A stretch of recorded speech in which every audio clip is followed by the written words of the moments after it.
നല്ല കൂട്ടുകാരനെ ഉപമിച്ചത് ഒരു അത്തറ് വിൽപ്പനക്കാരനെ പോലെയാണ്. ആ അത്തറ് വിൽപ്പനക്കാരന്റെ അടുത്ത് നിന്നാൽ ഒരുപക്ഷെ അയാൾ വെറുതെ ഒരൽപ്പം അത്തറ് സ്മെല്ല് ചെയ്യാൻ വേണ്ടി തരും. അല്ല എങ്കിൽ നിങ്ങൾക്ക് അവിടുന്ന് ആ സുഗന്ധം അനുഭവിക്കാം, അല്ല എങ്കിൽ നിങ്ങൾക്കത് വാങ്ങിപ്പോരാം. ഇങ്ങനെയൊക്കെയുള്ള ഉപകാരം അവിടെ ഉണ്ട്.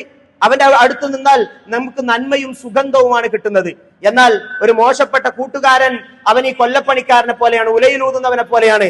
അവിടെ നിന്നാൽ നിങ്ങളുടെ വസ്ത്രത്തിന് ഓട്ടകളും കേടുപാടുകളും സംഭവിക്കാം, അതിന്റെ തീ നിങ്ങളുടെ ശരീരത്തെ സ്പർശിച്ചുകൊണ്ട്. അല്ലെങ്കിൽ അവിടെ നിന്ന് വരുന്ന ദുർഗന്ധം നിങ്ങൾക്ക് അസ്വസ്ഥതയുണ്ടാക്കിയേക്കാം എന്ന് റസൂൽ സല്ലല്ലാഹു അലൈഹി വസല്ലമ പറഞ്ഞു തന്നതാണ്.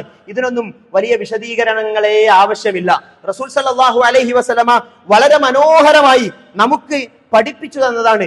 ഗൗരവത്തിൽ നമ്മൾ ശ്രദ്ധിക്കണം. നമ്മൾ തിരഞ്ഞെടുത്ത കൂട്ടുകാർ നമ്മളെ സ്വർഗത്തിലേക്ക് നയിക്കുന്നവരാണോ എങ്കിൽ അവരെ നിലനിർത്തണം.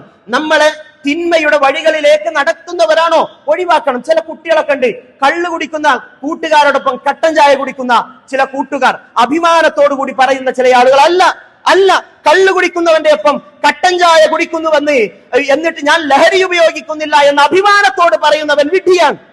കാരണം അവനുള്ളത് ഉലയിൽ ഊതുന്നവന്റെ കൂടെയാണ്. നിന്റെ വസ്ത്രം നുരുമ്പും, അത് ഓട്ടയാകും. നിനക്ക് അവിടെ നിന്ന് ദുർഗന്ധം വമിക്കും, അത് നീ രുചിക്കും. അതുകൊണ്ട് ഗൗരവത്തിൽ ശ്രദ്ധിക്കണം എന്നതു തന്നെയാണ് റസൂൽ സല്ലല്ലാഹു അലൈഹി വസല്ലമ നമ്മളെ ഓർമ്മപ്പെടുത്തിയിട്ടുള്ളത്.